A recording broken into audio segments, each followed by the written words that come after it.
Satavahana chapter మీద discuss చేయడం జరుగుతుంది. ఓకేనా? ఇంకా శాతవాహనుల చాప్టర్ గురించి మనం చెప్పబోయే ముందు అసలు శాతవాహనులకు సమకాలికంగా ఎటువంటి రాజవంశాల వాళ్ళు పరిపాలన చేశారో మనం ఒకసారి డిస్కస్ చేయడం జరుగుతుంది. సో ఇప్పుడు భారతదేశాన్ని ఏం చేయాలంటే మనం ఇలా 3 భాగాలు విభజించుకోవాలి. ఓకేనా? సో ఇక్కడ వింధ్య పర్వతాలు ఉంటాయి. ఈ వింధ్య పర్వతాల దగ్గర నుంచి పైన వెళ్తున్నటువంటి హిమాలయ పర్వతాల మధ్య భూభాగాన్ని ఏమని పిలుస్తామంటే ఉత్తరాపథమ అని పిలుస్తాం అనమాట. ఓకేనా? వింధ్య పర్వతాల దగ్గర నుంచి హిమాలయ పర్వతాల మధ్య భూభాగాన్ని ఏమని పిలుస్తామంటే ఉత్తరాపథము అని పిలుస్తాం. ఈ ఉత్తరాపథం యొక్క తూర్పు ప్రాంతంలో ఈ నేటి బీహార్ రాష్ట్రంలోని పాటలీపుత్రం ఉంది కదా, పాట్నా. ఈ పాట్నానే మనం పాటలీపుత్రం అని పిలిచేవాళ్ళం అనమాట. ఈ పాటలీపుత్రాన్ని రాజధానిగా చేసుకొని మౌర్య వంశం పరిపాలన చేసేదన్నమాట. ఓకేనా? పాటలీపుత్రం రాజధానిగా చేసుకొని మౌర్య వంశం పరిపాలన చేసేది. అలాంటి మౌర్య వంశం పతనమైన తర్వాత, ఓకేనా, మౌర్య వంశ పతనానంతరం సో ఈ మౌర్య వంశంలో చివరివాడు. ఇప్పుడు మౌర్య వంశ స్థాపకుడు ఎవరు అన్నప్పుడు ఇక్కడ మౌర్య వంశ స్థాపకుడు ఎవరంటే చంద్రగుప్త మౌర్యుడు. గుప్త మౌర్యుడు అనమాట. ఓకేనా? సిజిఎం చంద్రగుప్త మౌర్యుడు అనమాట. ఈయన మౌర్య వంశ స్థాపకుడుగా చెప్తాం అనమాట. చంద్రగుప్త మౌర్యుడిని మౌర్య వంశ స్థాపకుడు అంటాం. ఈ చంద్రగుప్త మౌర్యునికి కుమారుడు ఎవరంటే బిందుసారుడు అనమాట. బిందుసారుడు అనమాట. ఈ బిందుసారుడికి ఎంతమంది కుమారులు అంటే 100 మంది కుమారులుగా చెప్తాం అనమాట. ఇతనికి 100 మంది కుమారులు ఉండేవారు అన్నమాట. సో ఈ బిందుసారుని యొక్క కుమారుల్లో మొదటి వాడు ఎవరు అన్నప్పుడు మనకు సుసీముడు వస్తాడు అనమాట. సుసీముడు అని. ఈ సుసీముడు 100 మంది కుమారుల్లో మొదటి వాడుగా చెప్పచ్చు అన్నమాట. మరి అందరిలో గొప్పవాడు ఎవరంటే అశోకుడు అనమాట. ఈ అశోకుడు మరణించిన తర్వాత అశోకుడు మరణాంతరం ఏమవుతుందంటే మౌర్య సామ్రాజ్యం అనేది 2గా స్ప్లిట్ అయిపోతుంది అనమాట. 2 భాగాలుగా విభజించబడుతుంది. ఇక్కడ సగభాగం రాజ్యాన్ని మనం ఈస్టర్న్ మౌర్యన్ ఎంపైర్ అంటాం అనమాట. ఓకేనా? ఇక్కడ వెస్టర్న్ మౌర్యన్ ఎంపైర్ అంటాం అనమాట. అంటే తూర్పు మౌర్య సామ్రాజ్యం, పశ్చిమ మౌర్య సామ్రాజ్యం అంటాం. అంటే అశోకుడి మరణాంతరం మౌర్య సామ్రాజ్యం అనేది 2 భాగాలుగా స్ప్లిట్ అవుతుంది. తూర్పు మౌర్య సామ్రాజ్యంగాను, పశ్చిమ మౌర్య సామ్రాజ్యంగాను. ఇక్కడ తూర్పు మౌర్య సామ్రాజ్యానికి రాజధాని ఏంటంటే పాటలీపుత్రం అనమాట. పాటలీపుత్రం. ఓకేనా? తూర్పు మౌర్య సామ్రాజ్యానికి రాజధాని పాటలీపుత్రం. పశ్చిమ మౌర్య సామ్రాజ్యానికి రాజధాని ఏంటంటే ఉజ్జయిని అనమాట. ఓకేనా? ఉజ్జయిని అనమాట. ఈ ఉజ్జయిని నుంచి పరిపాలించినటువంటి వాడు ఎవరంటే కనాలుడు అనమాట. కనాలుడు. ఎవరి కనాలుడు అంటే అశోకుని యొక్క మనవడు, కొడుకు అనమాట. అశోకుని కుమారుడు ఎవరంటే కనాలుడు. నెక్స్ట్ తర్వాత ఈస్టర్న్ మౌర్యన్ ఎంపైర్ కి పాటలీపుత్రం రాజధానిగా చేసుకొని పరిపాలించిన వాడు ఎవరంటే దశరథుడు అనమాట. ఈ దశరథుడు మనకు అశోకునికి ఏమవుతాడంటే మనుమడు అవుతాడు అనమాట, గ్రాండ్ సన్ అనమాట. విడిపోయిన మౌర్య సామ్రాజ్యాన్ని అంటే ఇక్కడ సగభాగం రాజ్యాన్ని కనాలుడు పరిపాలన చేస్తున్నాడు. ఓకేనా? సగభాగం రాజ్యాన్ని వచ్చేసి కనాలుడు పరిపాలన చేస్తుంటే సగభాగం రాజ్యాన్ని దశరథుడు పరిపాలన చేస్తూ ఉంటాడు. ఈ దశరథుని యొక్క క్యాపిటల్ వచ్చేసి పాటలీపుత్రం, కనాలుడు యొక్క క్యాపిటల్ వచ్చేసి ఉజ్జయిని. ఆ దశరథుడు పాటలీపుత్రాన్ని రాజధానిగా చేసుకొని తూర్పు మౌర్య సామ్రాజ్యాన్ని పరిపాలన చేస్తుంటే కనాలుడు ఉజ్జయిని రాజధానిగా చేసుకొని పశ్చిమ మౌర్య సామ్రాజ్యాన్ని పరిపాలన చేస్తుంటాడు. ఇలా ఈ 2 రాజ్యాల విభజన అనేది ఎప్పుడు జరుగుతుందంటే మనకు అశోకుడి మరణాంతరం జరుగుతుంది. ఏదైనా ఒక రాజ్యాన్ని గొప్ప రాజు పరిపాలించిన తర్వాత తర్వాత ఆ రాజకీయ సంక్షోభం సంభవించే అవకాశం ఉంటుంది అనమాట. ఏదైనా ఏ డైనాసిటీ తీసుకున్నా గానీ. అలాగే మౌర్య వంశంలో గొప్పవాడు ఎవరంటే అశోకుడు. అలాంటి అశోకుడు మరణించిన తర్వాత మౌర్య సామ్రాజ్యం 2గా భాగాలుగా స్ప్లిట్ అయిపోతుంది అని చెప్పొచ్చు. ఆ విధంగా విడిపోయిన మౌర్య సామ్రాజ్యాన్ని మళ్ళీ ఏకతాటి మీదకి తీసుకొచ్చి ఏకం చేసి పరిపాలించినటువంటి వాడు ఎవరంటే సంప్రాతి అనమాట. సంప్రాతి అనమాట. ఈ సంప్రాతి తర్వాత ఈ వంశంలో చివరి వాడు ఎవరంటే బృహద్రుదుడు అనమాట. బృహద్రథుడు అని. కాబట్టి ఇది ఎందుకు మనం చెప్తున్నామంటే శాతవాహన వంశం గురించి మనకు తెలియాలంటే మౌర్య వంశం మీద క్లారిటీ ఉండాలన్నమాట ఫస్ట్. ఓకేనా? శాతవాహన వంశం మీద మీకు క్లారిటీ రావాలంటే ఫస్ట్ మౌర్య వంశం గురించి ఒక ఐడియా ఉండాలి. అంటే ఇండియన్ హిస్టరీ మీద మీకు బాగా కమాండ్ ఉంటే ఏపీ హిస్టరీ బాగా అర్థమయ్యే అవకాశం ఉంటుంది అనమాట. ఓకేనా? సో కాబట్టి ఇక్కడ మౌర్య వంశం గురించి చూద్దాం. మౌర్య వంశ స్థాపకుడు ఎవరని చెప్పాము?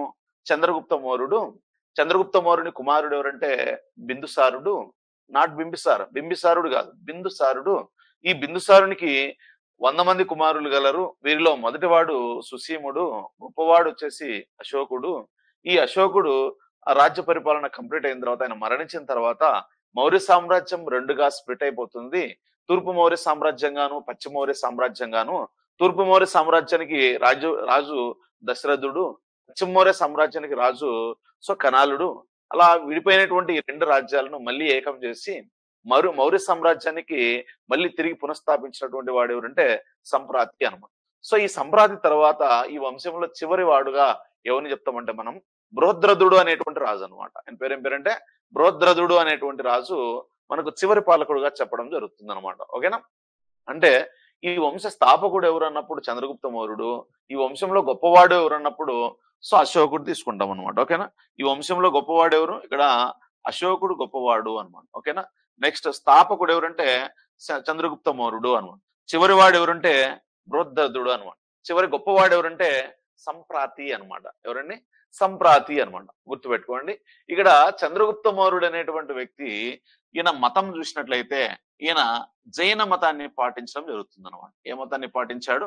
జైన మతాన్ని పాటించడం జరుగుతుంది.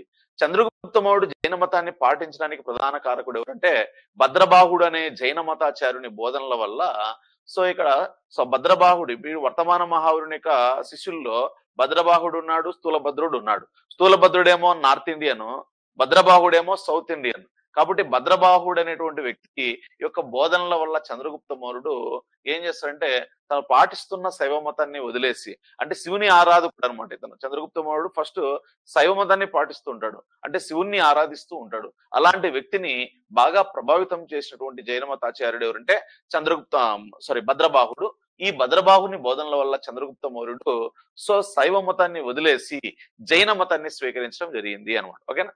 నెక్స్ట్ తర్వాత బిందుసారుడు తీసుకున్నప్పుడు బిందుసారుడు ఏ మతాన్ని పాటించాడు అంటే ఆయన ఆజీవక మతాన్ని పాటించడం జరిగింది అనమాట. ఓకేనా? ఆజీవక మతమును పాటించడం జరిగింది అనమాట. వాస్తవంగా ఆజీవక మతాన్ని స్టార్ట్ చేసినటువంటి వ్యక్తి ఎవరంటే గోసలి మక్కలి పుత్ర అనమాట. ఎవరండి? గోసలి మక్కలి పుత్ర అనేటువంటి వ్యక్తి ఆజీవక మతాన్ని ఇంట్రొడ్యూస్ చేయడం జరుగుతుంది అనమాట. ఓకేనా? ఈ ఆజీవక మతానికి చెందిన ఒక సన్యాసి. ఓకేనా? ఒక సన్యాసి ఎవరంటే పింగళి వాస్తవ అనమాట. ఎవరండి? పింగళి వాస్తవ అనమాట. ఈ పింగళి వాస్తవ అనేటువంటి వ్యక్తి యొక్క ప్రభావం వలన ఓకేనా బిందుసారుడు కూడా ఏ మతాన్ని పాటించడం ప్రారంభించాడంటే ఆజీవక మతాన్ని పాటించడం ప్రారంభించాడు అని. చంద్రగుప్త మౌర్యుడు తొలి దశలో శైవ మతాన్ని పాటించాడు, బిందుసారుడు శైవ మతాన్ని పాటించాడు, తర్వాత అశోకుడు శైవ మతాన్ని పాటించడం జరిగింది. అంటే ముగ్గురు కూడా శివుని ఆరాధకులే. కానీ చంద్రగుప్త మౌర్యుడు శైవ భక్తుడిగా ఉంటూ జైన భక్తుడిగా మారిపోయాడు. జైన మతాన్ని పాటించాడు. జైన మతాన్ని పాటించడానికి ప్రధాన కారకుడు ఎవరంటే మనకి ఎవరని చెప్పాము? భద్రబాహుడు అనే జైన మతాచార్యుడు అనమాట. ఓకేనా? భద్రబాహుడు అనే జైన మతాచార్యుని బోధనల వల్ల ఈయన జైన మతాన్ని స్వీకరించడం జరిగింది అన్నాం. ఓకేనా? నెక్స్ట్ తర్వాత బిందుసారుడు వాస్తవానికి ఈయన కూడా శైవ భక్తుడే, కానీ ఆజీవక మత సన్యాసి అయినటువంటి పింగళి వాస్తవ అంటే ఆజీవక మతంలో ఓకేనా ఆజీవక మత సిద్ధాంతాలను వ్యాప్తి చేసినటువంటి పింగళి వాస్తవ యొక్క ఓకేనా ఆ ప్రభావం వల్ల బిందుసారుడు కూడా శైవ మతాన్ని వదిలి ఏ మతానికి మారాడంటే ఆజీవక మతానికి మారాడు. ఆజీవక మతాన్ని స్టార్ట్ చేసినటువంటి వాడు గోసలి మక్కలి పుత్ర అనేటువంటి వ్యక్తి ఆజీవక మతాన్ని స్టార్ట్ చేయడం జరుగుతుంది అనమాట. నెక్స్ట్ తర్వాత అశోకుడు తీసుకుందాం. ఈ అశోకుడు కూడా తొలి దశలో ఏ మతాన్ని పాటించేవాడంటే శైవ మతాన్ని పాటించేవాడు అనమాట. ఈయన తర్వాత శైవ మతాన్ని వదిలేసి ఓకేనా ఇక్కడ ఒక చిన్న పిల్లవాడైనటువంటి బౌద్ధ మతాచార్యుడు, బాల బౌద్ధ పండితుడు అంటాం. ఓకేనా? ఈ బాల బౌద్ధ పండితుడైనటువంటి ఉపగుప్త అనమాట. ఉపగుప్త. ఈ ఉపగుప్త అనేటువంటి బాల బౌద్ధ అంటే బాలుడైనటువంటి బౌద్ధ పండితుడు అనమాట. అంటే చిన్న పిల్లవాడుగా బౌద్ధ మతాచార్యుడిగా ఉంటాడు అనమాట. ఆయన ఎవరంటే ఉపగుప్తుడు. ఈ ఉపగుప్తుని యొక్క బోధనల వలన శైవ మతాన్ని పాటిస్తున్నటువంటి అశోకుడు ఏ మతానికి మారడం జరుగుతుందంటే బౌద్ధ మతమునకు మారడం జరిగింది అని. ఓకేనా? అంటే అశోకుడు తొలి దశలో శైవ మతాన్ని పాటించాడు, తర్వాత బౌద్ధ మతానికి మారాడు. అలా మారడానికి కారకుడు ఎవరంటే ఉపగుప్తుడు. బిందుసారుడు తొలి దశలో శైవ మతాన్ని పాటిస్తున్నాడు, కానీ ఆయన ఆజీవక మతానికి మారాడు. అలా మారడానికి కారకుడైనటువంటి ఆజీవక సన్యాసి ఎవరంటే పింగళి వాస్తవ. నెక్స్ట్ తర్వాత చంద్రగుప్త మౌర్యుడు తొలి దశలో శైవ మతాన్ని పాటించేవాడు, తర్వాత ఆయన జైన మతానికి మారాడు. ఆయన అలా మారడానికి కారకుడైనటువంటి జైన మతాచార్యుడు ఎవరంటే మనకు భద్రబాహుడు అని చెప్పొచ్చు అనమాట. ఓకేనా? నెక్స్ట్ తర్వాత వీళ్ళ గురించి కానీ ఈయన గురించి కానీ మనకు సో మతపరంగా మనకు వాళ్ళ అంత పెద్ద ఇంపార్టెంట్ ఏం కాదనమాట. లాస్ట్ చివరి వాడు కూడా అంతే. ఇంకా మిగిలింది ఎవరు? సంప్రాతి అనమాట. ఓకేనా? సో ఈ సంప్రాతి కూడా మనకు చాలా ఇంపార్టెంట్ అనమాట. ఈ వంశంలోనే చివరి గొప్పవాడు ఎవరంటే సంప్రాతిగా చెప్తాం అనమాట. సో మౌర్య వంశంలో చివరి గొప్పవాడు ఎవరంటే సంప్రాతి. ఈ సంప్రాతి ఏ మతాన్ని పాటించాడంటే జైన మతాన్ని పాటించడం జరిగింది. ఇక్కడ జైన మతాన్ని పాటించడమే కాదు, జైన మతాన్ని బాగా అభివృద్ధి కూడా చేయడం జరిగింది అనమాట. ఓకేనా? జైన మతాన్ని బాగా అభివృద్ధి చేశాడు. ఎలా అంటే అశోకుడు బౌద్ధ మతాన్ని ఏ విధంగా అయితే విదేశాలకు వ్యాప్తి చేసి దాని యొక్క బాగా విస్తరించాడో ఆ మతాన్ని, జైన మతంలో అశోకుడు అంతటి వాడు ఎవరంటే సంప్రాతిగా చెప్తాం అనమాట. అందుకే సంప్రాతిని ఏమని పిలుస్తామంటే జైన జైన అశోక అని పిలుస్తాం అనమాట. ఓకేనా?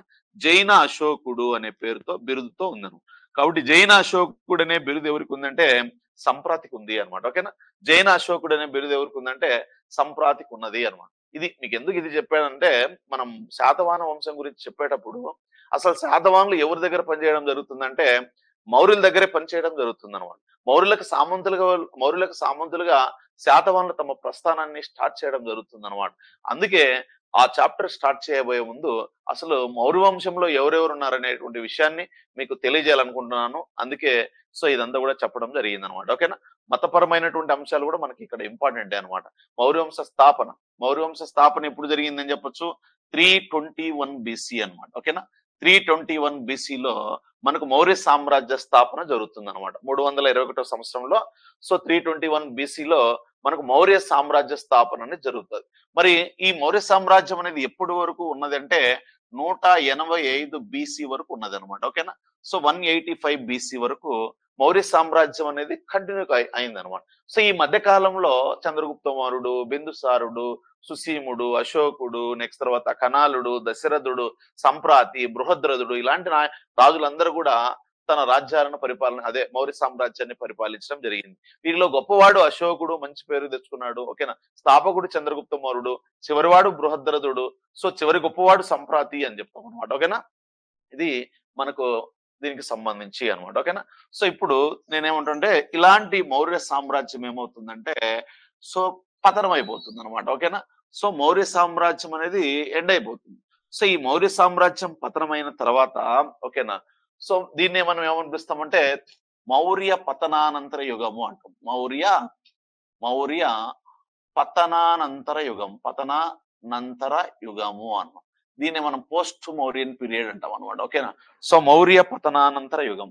సో కాబట్టి మౌర్య పతనానంతర యుగం, ఈ మౌర్యులు మనకు ఇండియన్ హిస్టరీ భాగంగా మనకు మౌర్యులు కంప్లీట్ అయిన తర్వాత పోస్ట్ మౌర్యన్ పీరియడ్ అనేది స్టార్ట్ అయిపోతుంది అనమాట. సో ఈ మౌర్య పతనానంతర యుగంలో మనకు ఓకేనా, సో ఈ మౌర్య పతనానంతర యుగంలో ఎవరెవరు రాజవంశాలు ఉన్నారనేదే మనం ఈరోజు చెప్పదలుచుకున్నాం అనమాట. ఓకేనా? సో ఇప్పుడు చూడండి, ఇక్కడ పాటలీపుత్రాన్ని రాజధానిగా చేసుకొని పరిపాలించినటువంటి రాజవంశం ఏదంటే ఓకేనా, ఈ పాటలీపుత్రాన్ని రాజధానిగా చేసుకొని ఒకప్పుడు ఏ రాజవంశం ఉండేది? మౌర్య వంశం ఉండేది. ఓకేనా? ఈ మౌర్య వంశంలో చివరి వాడెవరు? బృహద్రథుడు అనమాట. ఓకేనా? బృహద్రథుడు అనేటువంటి రాజు ఉండేవాడు అనమాట. ఈ బృహద్రథుని దగ్గర కమాండర్ గా పనిచేసినటువంటి వాడే ఎవరంటే పుష్యమిత్ర శృంగుడు అనమాట. పుష్యమిత్ర శృంగుడు. చూడండి, మౌర్య వంశంలో చివరి వాడెవరంటే బృహద్రథుడు అను. ఈ బృహద్రుదుని వద్ద కమాండర్ గా పనిచేసినటువంటి వాడే ఎవరంటే మనకు పుష్యమిత్ర శృంగుడు అనమాట. పుష్యమిత్ర శృంగ అను. పుష్యమిత్ర శృంగుడు అను. ఈ పుష్యమిత్ర శృంగుడు అనే పేరులో శృంగ అనేటువంటి పేరు ఉంది కాబట్టి ఆయన మౌర్యవంశ స్థానంలో కొత్తగా నూతనంగా ఒక కొత్త వంశాన్ని స్టార్ట్ చేయడం జరుగుతుంది. దీన్నే మనం శుంగ వంశం అని పిలుస్తాం. శుంగ వంశం. కాబట్టి శుంగ వంశ స్థాపన ఎప్పుడు జరిగింది? 185 బీసీలో ఎప్పుడైతే మౌర్య వంశం ఎండ్ అయిపోయిందో వెంటనే మౌర్యుల స్థానంలోకి వచ్చింది ఎవరు? శుంగులు రావడం జరుగుతుంది అన్నమాట. ఓకేనా? సో కాబట్టి మౌర్య వంశంలో చివరి వాడైన బృహద్రథుని హతమార్చి మౌర్య వంశ సామ్రాజ్య శిథిలాలపై సో ఇక శుంగ వంశాన్ని స్టార్ట్ చేసినటువంటి వాడు ఎవరంటే పుష్యమిత్ర శుంగుడు అన్నమాట. కాబట్టి పుష్యమిత్ర శుంగుడు చూడండి. సో మౌర్యులకు రాజధాని ఏమున్నాం? పాటలీపుత్రం అని చెప్పాం అనమాట. వెంటనే మౌర్య వంశం ఎండ్ అయిపోయిన తర్వాత పుష్యమిత్ర శుంగుడు శుంగవంశాన్ని స్థాపించి సో పాటలీపుత్రాన్నే రాజధానిగా చేసుకొని కంటిన్యూ చేయకుండా రాజధాని ఏం చేశాడంటే షిఫ్ట్ చేయడం జరిగింది అనమాట. ఓకేనా? ఎక్కడికి షిఫ్ట్ చేశాడు చూడండి ఇక్కడ. సో మధ్యప్రదేశ్ రాష్ట్రంలో ఉన్నటువంటి విదిశకు షిఫ్ట్ చేయడం జరిగింది అనమాట. విదిశ. సో కాబట్టి మౌర్యులకు రాజధాని ఏంటంటే మనం పాటలీపుత్రం చెప్తాం. మౌర్యుల తదనంతరం వచ్చినటువంటి శుంగులకు రాజధాని ఏంటంటే సో మనకు శుంగ వంశం అని చెప్తాం అనమాట. శుంగ వంశం పుష్యమిత్ర శుంగుడు స్థాపించినటువంటి శుంగ వంశం అనమాట. ఓకేనా? సో ఇక్కడ పుష్యమిత్ర శుంగుడు ఓకేనా ఇక్కడ శుంగవంశాన్ని స్థాపించాడు. ఆ శుంగవంశ స్థాపకుడు కాబట్టి పుష్యమిత్ర శుంగుడు. ఆయన తర్వాత ఆయన కుమారుడు ఎవరంటే అగ్నిమిత్రుడు అనమాట. అగ్నిమిత్రుడు అనమాట అనే రాజు వస్తాడు అనమాట. ఈ అగ్నిమిత్రుడిని తర్వాత పరిపాలించిన వాడు బాగభద్ర అనమాట. బాగభద్ర అనమాట. ఈ బాగభద్ర తర్వాత దేవభూమి అనమాట. దేవభూమి. ఓకేనా? సో దేవభూతి లేదా దేవభూమి అంటాం. సో వీళ్ళను మనం ఏమని పిలుస్తామంటే శుంగవంశానికి సంబంధించిన రాజుల్లో ప్రముఖమైన వ్యక్తులుగా మనం చెప్తాం. వీళ్ళందరూ గొప్పవాడు ఎవరంటే మనకు పుష్యమిత్ర శుంగుడుగా చెప్తాం అనమాట. ఓకేనా? సో ఈ పుష్యమిత్ర శుంగుని యొక్క రాజవంశం అనేది ఎండ్ అయిపోయిన తర్వాత అంటే శుంగవంశం అనేది ఎండ్ అయిపోయిన తర్వాత ఇప్పుడు దేవభూమికి కమాండర్ గా పనిచేసినటువంటి వాడు ఎవరంటే దేవభూమి కమాండర్ గా పనిచేసిన వాడు వాసుదేవ కన్వ అంట. వాసుదేవ కన్వుడు అనమాట. ఈ వాసుదేవ కన్వుడు అనేటువంటి వ్యక్తి దేవభూమి కమాండర్ గా పనిచేస్తూ అతని బలహీనతను గుర్తించి సో శుంగవంశాన్ని అంతం చేసి శుంగవంశ స్థానంలో కన్వవంశాన్ని స్టార్ట్ చేసినటువంటి వాడు వాసుదేవ కన్నుడు. ఎందుకంటే ఆయన స్థాపించిన వంశానికి కన్వవంశం అని ఎందుకు పేరు వచ్చింది? వాసుదేవ కన్నుడు అనే పేరులో కన్వ అనేటువంటి పేరుంది కాబట్టి ఆయన స్థాపించినటువంటి వంశానికి కన్వవంశం అనే పేరు రావడం జరిగింది అనమాట. సో కాబట్టి వెంటనే చూడండి ఈ శుంగులు ఏ ప్రాంతాన్ని అయితే రాజధానిగా ఉపయోగించారో విదిశ. ఓకేనా? ఏ ప్రాంతాన్ని అయితే రాజధానిగా ఉపయోగించారో ఆ ప్రాంతాన్ని రాజధానిగా వాళ్ళు కొనసాగించలేదు. ఎవరు? శుంగుల తర్వాత వచ్చినటువంటి కనువులు. వెంటనే కనువులు ఏం చేశారు? తమ రాజధానిని మళ్ళీ ఎక్కడికి మార్చుకోవడం జరిగిందంటే పాటలీపుత్రానికి మార్చడం జరిగింది అని. అంటే ఇక్కడ మీకు ఏం గుర్తు రావాలి? అరే మౌర్యుల తర్వాత వచ్చినటువంటి వారు శుంగులు, శుంగుల తర్వాత వచ్చినటువంటి వారు కనువులు అనేది మీకు క్లారిటీ ఉండాలన్నమాట. మౌర్యులకు రాజధాని పాటలీపుత్రం, శుంగులకు రాజధాని విదిశ, నెక్స్ట్ తర్వాత కనువులకు రాజధాని పాటలీపుత్రం అనేది మనం గుర్తుపెట్టుకోవాలన్నమాట. ఓకేనా? సో కాబట్టి మొత్తం మీద ఈ భారతదేశం యొక్క ఉత్తర ప్రాంతంలో అది కూడా ఉత్తర ప్రాంతం యొక్క తూర్పు దిశలో ఓకేనా సో ఫస్ట్ ఇక్కడ ఎవరు ఉండేవారు? మౌర్యులు ఉండేవారు. మౌర్యులు తదనంతరం మౌర్యవంశ స్థానంలో శుంగవంశం అనేది వచ్చింది. ఆ శుంగవంశం యొక్క రాజధాని విదిశ. విదిశ అనేటువంటి పట్టణం మధ్యప్రదేశ్ లో ఉంటుంది. సో మళ్ళీ ఈ శుంగుల స్థానంలో వచ్చినటువంటి వారు కనువులు. కనువుల యొక్క రాజధాని మళ్ళీ ఎక్కడికి షిఫ్ట్ చేయడం జరిగింది? సో యొక్క కనువులు అంటే శుంగుల స్థానంలో వచ్చినటువంటి రాజవంశీయులు కనువులు. ఈ కనువులు తమ రాజధానిని మళ్ళీ ఎక్కడికి మార్చుకోవడం జరిగింది? పాటలీపుత్రానికి మార్చుకోవడం జరిగింది అనమాట. అంటే ఈ ఏరియాలో ఏ రాజులు పరిపాలన చేశారో మనకు క్లారిటీ వచ్చింటది అనమాట. ఓకేనా?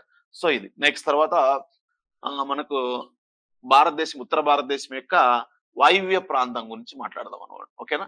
సో వాయువ్య ప్రాంతం, ఈ వాయువ్య ప్రాంతంలో ఏ ఏ రాజవంశాలు ఉన్నాయో చూద్దాం. ఓకేనా?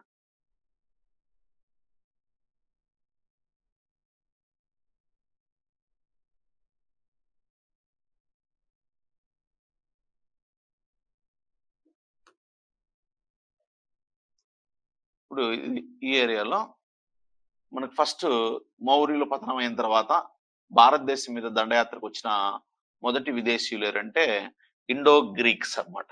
ఓకేనా? ఇండో గ్రీక్స్ భారతదేశం. చూడండి ఇక్కడ మౌర్య పతనానంతర యుగంలో అంటున్నాను నేను. భారతదేశం మీద దండయాత్రకు వచ్చిన మొట్టమొదటి విదేశీయులు అని నేను అనట్లేదు. ఓకేనా? భారతదేశం మీద మొట్టమొదటిసారి దాడులు చేసింది ఎవరంటే పారసీకులు. ఓకేనా? సో పారసీకులు తొలిసారిగా దాడులు చేయడం జరిగింది. నెక్స్ట్ భారతదేశం మీద దండయాత్ర చేసిన రెండవ విదేశీయులు ఎవరంటే గ్రీకులు. మరి గ్రీకుల్లో ఎవరు దాడి చేశారంటే అలెగ్జాండర్ దండయాత్ర చేయడం జరిగింది. ఇది మౌర్యుల కంటే ముందు జరిగినటువంటి దాడులు వాటి గురించి నేను చెప్పేది. సో ఇప్పుడు నేను చెప్పినట్టు మౌర్యుల కంటే ముందు జరిగినటువంటి దాడులు అనమాట. మౌర్యుల కాలంలో ఎటువంటి విదేశీ దాడులు జరగలేదు. మౌర్య పతనానంతర యుగంలో విదేశీ దాడులు స్టార్ట్ అయ్యాయి అనమాట. ఓకేనా. సో ఆ విధంగా ఆ ఇండో గ్రీకులు అనమాట. సో ఈ గ్రీకు దేశం నుంచి వచ్చి భారతదేశానికి వచ్చి సెటిల్ కావడం వల్ల ఇండో గ్రీకులుగా ప్రసిద్ధి చెందడం జరిగింది అనమాట. ఓకేనా.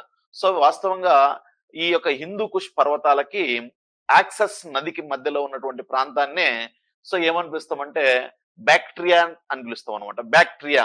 సో ఈ బ్యాక్ట్రియా అనే ప్రాంతంలోకి వస్తారు అనమాట ఫస్ట్ గ్రీకులు. ఓకేనా. అందుకే వాళ్ళు బ్యాక్ట్రియన్ గ్రీకులు అవుతారు అనమాట. ఈ బ్యాక్ట్రియన్ గ్రీకులే మళ్ళీ తర్వాత ఇండో గ్రీకులుగా మార్పు చెందడం జరిగింది అనమాట. ఓకేనా. సో కాబట్టి ఈ బ్యాక్ట్రియా అనేటువంటి గ్రీకులు అంటే ఎవరు, ఇండో గ్రీకులు ఎవరు, అలా రెండు శాఖలు ఉంటాయి అనమాట మళ్ళీ. ఓకేనా. ఇండో గ్రీకులనే వాళ్ళను ఇండో గ్రీకులే అంటాం, వీళ్ళని ఇండో గ్రీకులే అని పిలుస్తాం. కాకపోతే మొదటిసారిగా వచ్చిన వారిని బ్యాక్ట్రియన్ గ్రీకులని, తర్వాత వచ్చిన వారిని ఇండో గ్రీకులని పిలుస్తాం అనమాట. ఓకేనా. సో కాబట్టి ఇండో గ్రీకులు తీసుకున్నాం. ఓకేనా. ఇండో గ్రీకులు గ్రీకు దేశం నుంచి భారతదేశానికి వచ్చారు.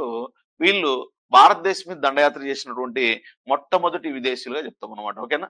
సో భారతదేశం మీద దండయాత్ర చేసిన మొట్టమొదటి దేశీయులు.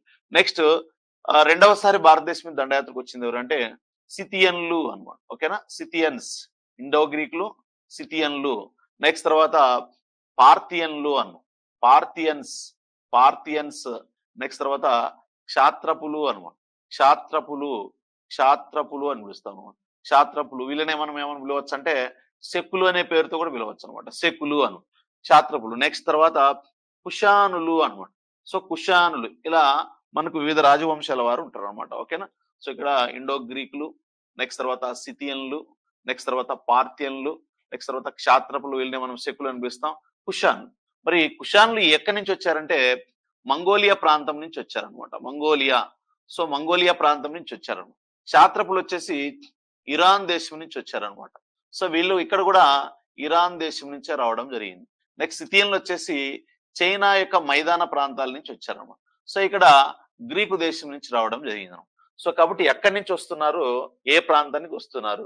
సో భారతదేశం యొక్క వాయువ్య ప్రాంతంలో విదేశీ రాజులు వచ్చి దాడులు చేసి వాళ్ళు ఆ భూభాగాలను ఆక్రమించి భారతీయ రాజులుగా చలామణి కావడం జరిగింది. అందుకే వీళ్ళను విదేశీ రాజవంశీయులు అని పిలుస్తాం అనమాట. వీళ్ళు బైబర్త్ ఇక్కడ వారు కాదు, వాళ్ళు వేరే ప్రాంతం నుంచి ఇక్కడికి వలస వచ్చి ఇక్కడే భారతీయులుగా చలామణి అవుతున్నారు. అలాంటి రాజవంశాలు ఏంటి అంటే ఇండో గ్రీకులు. వీళ్ళను మొత్తం ఫస్ట్ మనము ఏ రాజవంశంగా చెప్తామంటే బ్యాక్ట్రియన్ గ్రీకులు అంటాం. బ్యాక్ట్రియన్ గ్రీకులు అంటాం. ఓకేనా. బ్యాక్ట్రియన్ గ్రీకులు అని. నెక్స్ట్ బ్యాక్ట్రియన్ గ్రీకుల్లో గొప్పవాడే ఎవరంటే ఓకేనా మనకు డిమిట్రిస్ అన్నమాట. బ్యాక్ట్రియన్ గ్రీకుల్లో గొప్పవాడు డిమిట్రిస్ అని. అదే ఇండో గ్రీకులు అన్నమాట. సో ఇండో గ్రీకులు అన్నమాట. ఇండో గ్రీకులలో గొప్పవాడు ఎవరంటే మినాండర్ అంటాం. ఓకేనా. ఇండో గ్రీకులలో గొప్పవాడు మినాండర్ అన్నమాట. ఓకేనా. నెక్స్ట్ తర్వాత వచ్చేసి సిథియన్లు అన్నమాట. సిథియన్స్ అన్నమాట. సిథియన్స్. నెక్స్ట్ తర్వాత వీళ్ళు చైనా మైదాన ప్రాంతాల నుంచి వస్తారన్నమాట. పార్థియన్లు అన్నమాట. పార్థియన్లు. నెక్స్ట్ తర్వాత వీళ్ళు ఇరాన్ దేశం నుంచి వస్తారన్నమాట. నెక్స్ట్ తర్వాత క్షాత్రపులు అన్నమాట. క్షాత్రపులు. ఈ క్షాత్రపులనే ఇంకొక విధంగా ఏమని పిలుస్తామంటే శకులు అనే పేరుతో కూడా పిలుస్తాం అనమాట. పార్థియన్లు, క్షాత్రపులు. నెక్స్ట్ తర్వాత కుషానులు అనమాట. కుషానులు అనమాట. సో వీళ్ళందరూ కూడా విదేశీ రాజవంశం. బ్యాక్ట్రియన్ గ్రీకులు, ఇండో గ్రీకులు, సిథియన్లు, పార్థియన్లు, క్షాత్రపులు, కుషాన్. వీళ్ళందరూ కూడా ఈ భారతదేశం యొక్క వాయువ్య ప్రాంతంలో పాలించినటువంటి రాజవంశీయులు అని చెప్పొచ్చు అనమాట. వీళ్ళకు తూర్పున ఏ రాజవంశాల గురించి చెప్పాము? మౌర్యులు పతనమైన తర్వాత శుంగవంశం గురించి మాట్లాడాం. శుంగవంశం తర్వాత ఏ వంశం వస్తుంది? సో కన్వ వంశం గురించి మాట్లాడాం అనమాట. కన్వ వంశం.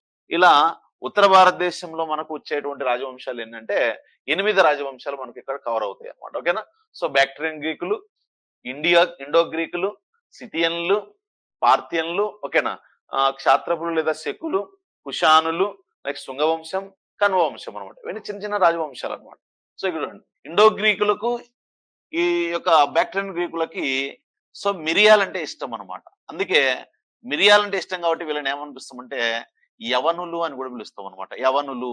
సో యవన రాజులు అని పిలుస్తాం అనమాట. యవనులు అంటే సో యొక్క స్పైసెస్, సుగంధ ద్రవ్యాలను బాగా ఇష్టపడేవారు. పర్టికులర్ గా మిరియాలంటే ఇష్టమైనటువంటి వ్యక్తులు కాబట్టి వీళ్ళని యవనులు అని పిలుస్తాం అనమాట. యవనులు అన్నా బ్యాక్ట్రియన్ గ్రీకులు లేదా ఇండో గ్రీకులు అన్నా ఒకటే అండి. ఓకేనా. సో నెక్స్ట్ తర్వాత సిథియన్లు, చైనా యొక్క మైదాన ప్రాంతాల్లో ఉన్నటువంటి వ్యక్తులు అనమాట వీళ్ళు. సో వీళ్ళు ఓకేనా వీళ్ళ యొక్క దాటి వల్లనే సో సియాంగ్తి అనేటువంటి చైనా రాజు తన దేశానికి చుట్టూ గ్రేట్ వాల్ ఆఫ్ చైనాని నిర్మించుకోవడం జరుగుతుంది అనమాట. ఓకేనా. సో ఆ విధంగా సిథియన్లు, నెక్స్ట్ పార్థియన్లు అనమాట. ఈ పార్థియన్లు కూడా ఈ యొక్క ఇరాన్ ప్రాంతం నుంచి భారతదేశం యొక్క వాయువ్య ప్రాంతానికి వచ్చి పరిపాలన చేయడం జరుగుతుంది అనమాట. క్షాత్రపులు లేదా శకులు వీళ్ళు కూడా ఇరాన్ ప్రాంత భూభాగాల నుంచి వచ్చి సో బ్యాక్టీరియా ప్రాంతంలో స్థిరపడి మళ్ళీ అక్కడి నుంచి తర్వాత ఎక్కడికి వస్తారంటే మన వాయువ్య ప్రాంతంలోకి వచ్చి రాజ్య స్థాపన చేయడం జరుగుతుంది అనమాట. నెక్స్ట్ కుషాన్లు మంగోలియా భూభాగాల నుంచి వచ్చినటువంటి ఒక ప్రముఖ రాజవంశం అనమాట. శుంగవంశం పూర్తిగా భారతీయ రాజవంశం, కనువంశం పూర్తిగా భారతీయ రాజవంశం అనమాట. ఓకేనా. సో ఈ విధంగా ఉత్తర భారతదేశంలో ఉన్నటువంటి సో రాజవంశాలుగా వీటిని మనం చూడడం జరుగుతుంది అనమాట. ఓకేనా. సో నెక్స్ట్ తర్వాత వచ్చేసి మధ్యలో తీసుకుందాం. మధ్యలో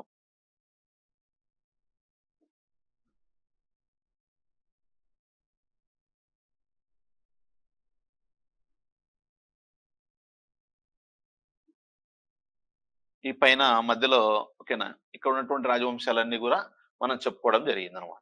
సో ఈ మధ్యలో వచ్చేసి ఒక రాజవంశం పరిపాలన చేస్తుంది ఇక్కడ. ఓకేనా. సో దీన్ని ఏమనిపిస్తామంటే చేది వంశము అంటాం. చేది చేది వంశం. ఈ చేది వంశానికి మరొక పేరు ఏంటంటే సదవంశము అని పిలుస్తాం. సదవంశం. ఈ సదవంశానికి మరొక పేరే మహామేఘవాహన వంశం. మహామేఘవాహన వంశము. ఎందుకంటే మహామేఘవాహనుడైన రాజు ఈ రాజవంశాన్ని స్టార్ట్ చేస్తాడు కాబట్టి ఆ వంశానికి మహామేఘవాహన వంశం అని పేరు వస్తున్నాం. దీనికి మరొక పేరే సదవంశం అని పిలుస్తాం. ఓకేనా. సదవంశం. ఈ సదవంశానికి మరొక పేరే చేది వంశం అని పిలుస్తాం అనమాట. ఓకేనా.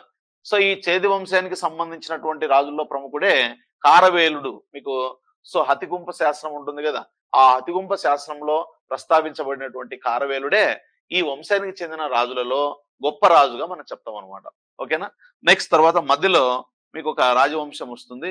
దీని పేరే శాతవాహనులు అనమాట. ఓకేనా. శాతవాహనులు అని. సో శాతవాహనులు. నెక్స్ట్ తర్వాత ఈ శాతవాహనులకు సమకాలికంగా సో మరికొన్ని రాజవంశాలు ఉంటాయి అనమాట. ఓకేనా. సో అవేంటి అన్నప్పుడు చూడండి ఇక్కడ ఈ వైపు ఒక రాజవంశం, సో ఈ పైన ఒక రాజవంశం, ఈ కింద ఒక రాజవంశం డెవలప్ అవుతుంది అనమాట. ఓకేనా. సో ఈ సైడ్ ఉన్నటువంటి ఈ రాజవంశాన్ని ఈ ఏరియాలో పరిపాలించిన రాజవంశానికి ఉన్న పేరు ఏంటంటే చేరులు అనమాట. చేరులు. ఓకేనా. చేరులు అనేటువంటి రాజవంశస్థులు ఇక్కడ ఈ కేరళ ప్రాంత భూభాగాలను పరిపాలన చేయడం జరిగింది అనమాట. ఓకేనా. సో ఈ చేర రాజ్య స్థాపకుడు ఎవరంటే ఉదయం జరల్ అడన్ అనమాట. ఉదయం ఉదయం ఉదయం ఉదయం జరల్ ఉదయం జరల్ ఉదయం జరల్ అడన్ అనమాట. ఓకేనా. ఉదయం జరల్ అడన్ చేర రాజ్య స్థాపకుడు పేరేం పేరంటే ఉదయం జరల్ అడన్. ఉదయం ఉదయం ఉదయం జరల్ ఉదయం జరల్ అడన్ అన్నమాట. అడన్. ఈ ఉదయం జరల్ అడన్ తర్వాత పరిపాలించినటువంటి వాడు ఎవరంటే సెడన్ సెంగుట్టివాన్ అనమాట. సెడన్ సెంగుట్టివాన్ అనమాట. ఈ సెడన్ సెంగుట్టివాన్ తర్వాత పరిపాలించిన వాడు శరణ్ సెంగుట్టివాన్. ఇంతకుముందు చెప్పింది సెడన్. ఓకేనా. సెడన్ సెంగుట్టివాన్. ఇప్పుడు శరణ్ సెంగుట్టివాన్ అనమాట. ఈ శరణ్ సెంగుట్టివాను, సెడం సెంగుట్టివాను, ఉదయం జరల్ అడన్ వీళ్ళు చేర రాజ్యాన్ని పరిపాలించిన రాజుల్లో ప్రముఖ రాజులుగా మనం చెప్తాం అనమాట. ఓకేనా. ప్రముఖ రాజులుగా చెప్తాం అనమాట. నెక్స్ట్ తర్వాత అంటే వీరే చేరులు అని చెప్పొచ్చు, గుర్తుపెట్టుకోండి. చేరులు అనమాట. సో ఈ చేరులకు సమకాలికంగా ఈ ఏరియాలో సో ఈ ప్రాంతంలో పరిపాలించిన రాజవంశం ఏదంటే ప్రాచీన చోళులు అనమాట. ప్రాచీన చోళులు అని. సో ప్రాచీన చోళులు అనేటువంటి రాజవంశస్థులు కూడా పరిపాలన చేయడం జరిగింది. ఇక్కడ నవీన ప్రాచీనం అనేటువంటి పదాన్ని మనం ఇచ్చేస్తున్నామంటే ఖచ్చితంగా నవీన చోళులు కూడా ఉంటారు అనమాట. So ancient Chola, neo Cholas అంట. సో ప్రాచీన చోళులు పరిపాలన చేస్తున్నారు. ఈ ప్రాచీన చోళుల్లో మనకు ప్రముఖ రాజులు ఎవరంటే ఎలార చోళ అంటాం. ఓకేనా. ఎలార చోళ, ఎలార చోళ. నెక్స్ట్ తర్వాత కరికాల చోళ అంట. కరికాల చోళ. సో ఎలార చోళ, కరికాల చోళ వీళ్ళిద్దరు కూడా ప్రాచీన చోళ రాజ్యానికి సంబంధించినటువంటి ప్రముఖ రాజులు. ఈ ప్రాచీన చోళులో గొప్పవాడు ఎవరంటే కరికాల చోళుడు అని చెప్పుకోవచ్చు అనమాట. నెక్స్ట్ తర్వాత ఇక్కడ సో ఈ ఏరియాలో ఉన్నటువంటి ప్రముఖ రాజు పరిపాలించేసినటువంటి ప్రముఖ రాజవంశం ప్రాచీన పాండ్యులు అనమాట. ప్రాచీన పాండ్యులు. ఈ ప్రాచీన పాండ్యులలో ఓకేనా మనకు ప్రముఖ రాజులు ఎవరంటే నడుం జెలియన్ అనమాట. నడుం జెలియన్. నెక్స్ట్ తర్వాత లాస్ట్ ఉదయ్ కుమార్ అనమాట. ఉదయ్ కుమార్. సో ఈ విధంగా ప్రాచీన పాండ్యుల్లో గొప్పవాడు నడుంజలియన్ అతని కుమారుడు ఉదయ్ కుమార్ అను. ఈ విధంగా 3 రాజవంశాలు ఇక్కడ మనకు కనిపిస్తున్నాయి అన్నమాట. సో కాబట్టి ఈ 3 రాజవంశాలలో ఓకేనా, ఈ 3 రాజవంశాల యొక్క పరిపాలనా కాలం ఏదైతే ఉందో ప్రాచీన చోళులు, ప్రాచీన పాండ్యులు, నెక్స్ట్ తర్వాత చేరులు, ఈ 3 రాజవంశాలు పరిపాలించిన కాలం ఏదైతే ఉందో ఆ కాలాన్ని ఏమనిపిస్తామంటే సంగం యుగం అని పిలుస్తాం. సంగం యుగం. ఈ సంగమ యుగంలో పరిపాలించిన రాజవంశీయులే ప్రాచీన చోళులు, ప్రాచీన పాండ్యులు, నెక్స్ట్ చేరులు అని. ఈ ప్రాచీన చోళులు, ప్రాచీన పాండ్యులు, చేరులు పరిపాలించేటప్పుడు సో వాళ్ళ యొక్క రాజ్యంలో అనేక మంది కవి పండితులు ఉండేవారు. ఈ అనేక మంది కవి పండితులకు ఒక అసోసియేషన్ ఏర్పాటు చేయించడం జరిగింది, ప్రధానంగా ఈ యొక్క రాజులు. ఓకేనా. సో ఆ విధంగా వాళ్ళ ఆ అసోసియేషన్ కవి పండితుల యొక్క పరిషత్తు ఉంటుంది కదా, ఆ పరిషత్తు అప్పుడప్పుడు మీటింగ్లు నిర్వహించడం జరిగింది అనమాట. ఓకేనా. ఆ మీటింగ్లను ప్రాచీన పాండ్య రాజ్యం అయినటువంటి, ప్రాచీన పాండ్యుల రాజ్యం అయినటువంటి వాళ్ళ యొక్క రాజధాని ఉంటుంది కదా, ఆ రాజధాని నగరం అయినటువంటి మదురైలో ఓకేనా మొదటి మీటింగ్ పెట్టుకోవడం జరిగింది. దాన్నే మనం సంగమ సమావేశం అని పిలుస్తాం. ఆ విధంగా సో ప్రాచీన కాలంలో, అది కూడా సంగమ యుగంలో, అంటే చేర చోళ పాండ్య రాజ్యాలు పరిపాలించిన కాలాన్ని సంగమ యుగం అని పిలుస్తాం. ఈ సంగమ యుగంలో ఉన్నటువంటి కవులు పండితులు అందరూ కలిసి ఒక అసోసియేషన్, ఒక సంఘాన్ని ఏర్పాటు చేసుకోవడం జరిగింది. అందుకే కవి పండితుల పరిషత్ అని, కవి పండితుల సంఘంగా దాన్ని పేర్కొంటాం అనమాట. ఈ సంఘం అప్పుడప్పుడు మీటింగ్లు నిర్వహించడం జరిగింది. ఈ మీటింగ్లు నిర్వహించేటప్పుడు దానికి అయ్యేటువంటి ఖర్చును, ఆ యొక్క మీటింగ్లను అరేంజ్మెంట్ ను బాగా ప్రోత్సహించినటువంటి రాజవంశం ఏదంటే ప్రాచీన పాండ్యులు అనమాట. ఆ విధంగా ప్రాచీన పాండ్య రాజులు ఏం చేస్తారంటే ఆ యొక్క ఆర్థికంగా వాటికి ఫండ్స్ ను జారీ చేయడం జరిగింది. ఆ విధంగా ఆ యొక్క సంగమ సమావేశాలు మనకి పాండ్యుల రాజధాని నగరాల్లోనే జరుగుతాయి అనమాట. మొత్తం వీళ్ళకి 2 రాజధానులు ఉంటాయి అనమాట. ఓకేనా. సో పాండ్యుల యొక్క మొదటి రాజధాని మదురై, రెండవ రాజధాని కాపాదపురం లేదా కపోతపురము అన్నమాట. ఈ 2 ప్రాంతాల్లో మొదటి సంగమ సమావేశం మదురైలో జరుగుతుంది, రెండవ సంగమ సమావేశం రెండవ రాజధాని కాపాదపురంలో జరుగుతుంది, మూడవ సంగమ సమావేశం మళ్ళీ మదురైలో జరుగుతుంది. అలా 3 సంగమ సమావేశాలు జరిగితే ఆ 3 సంగమ సమావేశాలకు అనేక మంది కవులు అటెండ్ అయ్యి ఏం చేశారంటే కొన్ని గ్రంథాలను సంకలనం చేయడం జరిగింది. అలా రచించబడినటువంటి గ్రంథాలను ఏమనిపిస్తామంటే సంగమ సాహిత్యం అని పిలుస్తాం. ఈ సంగమ సాహిత్యం ద్వారా ఈ కాలం యొక్క సమాచారం అనేది అందుబాటులోకి వస్తా ఉంది కాబట్టి సో పూర్తిగా శాసనాల రూపంలో గాని ఇలాంటి రూపంలో మనకు ఈ 3 రాజవంశాల కాలం నాటి సమాచారం తెలియట్లేదు కాబట్టి ఈ కాలాన్ని మనం చీకటి యుగం అని పిలుస్తాం అనమాట. అందయుగం అని, చీకటి యుగం అని పిలుస్తాం అనమాట. ఓకేనా. సో ఆ విధంగా ప్రాచీన చోళ పాండ్య రాజవంశాల గురించి ఒక ఐడియా ఉండాలి మీకు. ఇప్పుడు కరికాల చోళుడు అంటే ఇప్పుడు ప్రాచీన చోళుల్లో వస్తారా, నవీన చోళుల్లో వస్తారా అనేటువంటి క్లారిటీ ఉండాలి. ప్రాచీన పాండ్యుల్లో మనకు పాండ్యరాజులు జటావర్మ సుందర పాండ్యుడు ఇలాంటి పేర్లు మనకు కనిపిస్తుంది. కులశేఖర పాండ్యుడని, జటావర్మ సుందర పాండ్యుడని, ఇలా మీకు నవీన పాండ్యుల్లో పేర్లు వస్తాయి అన్నమాట. కానీ ఇక్కడ నడుంజలియన్, నెక్స్ట్ ఉదయ్ కుమార్ ఇలాంటి మనకు పేర్లు మనకు కనిపిస్తూ ఉంటాయి. నెక్స్ట్ చేర రాజుల్లో సో ఉదయం జెరలాడను, నెక్స్ట్ సెడం సెంగుట్టివాను, నెక్స్ట్ తర్వాత సెడం సెంగుట్టివాను, చరణ్ సెంగుట్టివాన్ అనేటువంటి 3 రాజులు మనకు చేర రాజ్యాన్ని పరిపాలించిన ప్రముఖులుగా మనం చెప్తాం అనమాట. ఓకేనా. సో ఈ విధంగా సో ఎందుకు ఇవన్నీ చెప్తున్నాను, శాతవాహనుల గురించి చెప్పకుండా అని మీరు అనుకోవచ్చు. శాతవాహనులు అర్థం కావాలంటే వీటి గురించి కూడా మనకు అవగాహన ఉండాలన్నమాట. ఓకేనా. సో కాబట్టి మధ్యలో శాతవాహనులు ఉన్నారు చూడండి. ఈ శాతవాహనులకి దిగువ భాగంలో ప్రాచీన చోళులు, ప్రాచీన పాండ్యులు, చేరులు ఈ 3 రాజవంశాలు ఉన్నాయి కదా, ఇవన్నీ కూడా సమకాలిక రాజవంశాలుగా మనం చూస్తాం అనమాట. ఓకేనా. సమకాలిక రాజు. ఇప్పుడు ఎగ్జాంపుల్ ఎందుకు ఈ శాతవాహనుల గురించి చెప్తూ వీళ్ళని ఎందుకు చెప్పానంటే ఒక ఎగ్జాంపుల్ చెప్తూ చూడండి. సో చేర రాజ్యం తీసుకున్నాం కదా, చేర రాజ్యం. ఈ చేర రాజ్యానికి సంబంధించినటువంటి ఒక రాజు పేరు ఏం పేరంటే చరణ్ సెంగుట్టివాన్ అనమాట. ఓకేనా. చరణ్ సెంగుట్టివాన్. ఈ చరణ్ సెంగుట్టివాన్ యొక్క సోదరుడే ఎవరంటే మనకు ఇలాంగో అడిగల్ అనమాట. ఇలాంగో అడిగల్ అనమాట. ఈ ఇలాంగో అడిగల్ ఏం చేస్తాడంటే ఈయన ఒక ప్రముఖ కవి అనమాట. సో ఈయన ఒక బుక్ రాయడం జరుగుతుంది అనమాట. ఓకేనా. దీన్ని ఏమనిపిస్తామంటే శిలప్పదిగారం అనమాట. శిలప్పదిగారం అన్న శిలప్పదిగారం అనే గ్రంథాన్ని రాసింది ఎవరు? ఒక కవి. కానీ వాస్తవంగా ఆయన చేర రాజు అనమాట. ఓకేనా. చేర రాజ్యానికి సంబంధించిన వ్యక్తి, చరణ్ సెంగుట్టివాన్ సోదరుడు అనమాట. ఆయన ఒక బుక్ రాస్తాడు, దాన్ని మనం శిలప్పదిగారం. ఇది సంగమ యుగానికే ఇతిహాసంగా, మొదటి ఇతిహాసంగా దీన్ని పేర్కొంటాం. ఓకేనా. సో కాబట్టి ఈ శిలప్పదిగారం అనే గ్రంథంలో ఇది వాస్తవంగా ఇది ఏ భాషా గ్రంథం? తమిళ భాషా గ్రంథం కదా శిలప్పదిగారం అనేది. సో తమిళ భాషా గ్రంథంలో శిలప్పదిగారం అనే గ్రంథంలో తమిళ భాషలో ఒక పేరు, ఒక పదం మెన్షన్ చేయబడింది అనమాట. దాని పేరు ఏం పేరంటే నూర్ వార్ కన్నార్ అన్నాం. నూర్ వార్ కన్నార్ అన్నమాట. సో నూర్ వార్ కన్నార్ అంటే అర్థమైందంటే తమిళ భాషలో నూర్ వార్ కన్నార్, కానీ నూర్ వార్ కన్నార్ ను తెలుగులో ఏమనిపిస్తాం అంటే శాతవాహన అని పిలుస్తాం అనమాట. అంటే శాతవాహన అనే వంశనామం పేరు సంగమ సాహిత్యములో సంగమయుగంలో రచించబడిన గ్రంథమైన శిలప్పదిగారం అనే గ్రంథంలోనే శాతవాహన పదాన్ని తమిళంలో నూరు వారు కన్నారని ఎందుకు రాశారు? మరి వేరే గ్రంథాల్లో రాయొచ్చు కదా అంటే, సమకాలికంగా ఈ రాజవంశీయులు ఉన్నారు కాబట్టి ఆ రాజవంశం గురించి తెలుసుకున్నటువంటి ఈ యొక్క చరణ్ సెంగుట్టివాన్ సోదరుడు ఇలంగో అడిగల్ తను రచించినటువంటి శిలప్పదిగారం అనే గ్రంథంలో శాతవాహన అనేటువంటి వంశనామంను తమిళంలో నూర్ వార్ కన్నార్ అనేటువంటి పేరుతో ప్రస్తావించడం జరిగింది అనమాట. ఓకేనా, అది మనం అర్థం చేసుకోవాలి. ఓకేనా, ఈ యొక్క ప్రస్తావన నీకు గుర్తుండాలంటే నీకు ఏం గుర్తుండాలి? శాతవాహనకు సమకాలికంగా సో కింది భాగంలో మనకు సంగమయుగం అనేది ఉంటుంది. ఈ సంగమయుగంలో 3 రాజవంశాల వారు పరిపాలించారు. ఈ 3 రాజవంశాల వారు ఓకేనా, సో 3 రాజవంశాల వారు పరిపాలించారు. ఈ 3 రాజవంశాల వారిలో మనకు చేర రాజ్యానికి సంబంధించిన శరణ్ సెంగుట్టివాన్ సోదరుడే ఇలాంగో అడిగల్. ఆయన రాసినటువంటి గ్రంథమే ఏదంటే సో ఇక శిలప్పదిగారం. ఈ శిలప్పదిగారం అనే గ్రంథమే నూర్వార్ కన్నార్ అనే పేరుతో శాతవాహన పదాన్ని తమిళ భాషలో మెన్షన్ చేయడం జరిగింది అనేది మీకు ఒక ఐడియా వస్తుంది అనమాట. ఓకేనా, సో ఈ విధంగా చేది వంశం తీసుకుంటే ఇక్కడ శాతవాహన వంశం, ఇక్కడ చేర రాజ్యం. ఓకేనా, చేర రాజ్యం, ఇక్కడేమో చోళ రాజ్యం, ఇక్కడేమో పాండ్య రాజ్యం. ఓకేనా, సో ఇక్కడ ఏం చెప్పాము? మౌర్య వంశం. మౌర్యుల స్థానంలోకి వచ్చింది ఎవరంటే సుంగులు. సుంగుల స్థానంలోకి వచ్చింది ఎవరు? కనువులు అని చెప్పాము. సో ఈ సైడ్ వచ్చేసి ఇండో గ్రీకులు, నెక్స్ట్ తర్వాత సిథియన్లు, పార్థియన్లు, క్షాత్రపులు, కుషాన్. అలా మనకు డైనాసిటీస్ అన్ని కూడా ఒక అవగాహన వచ్చేస్తుంది అనమాట.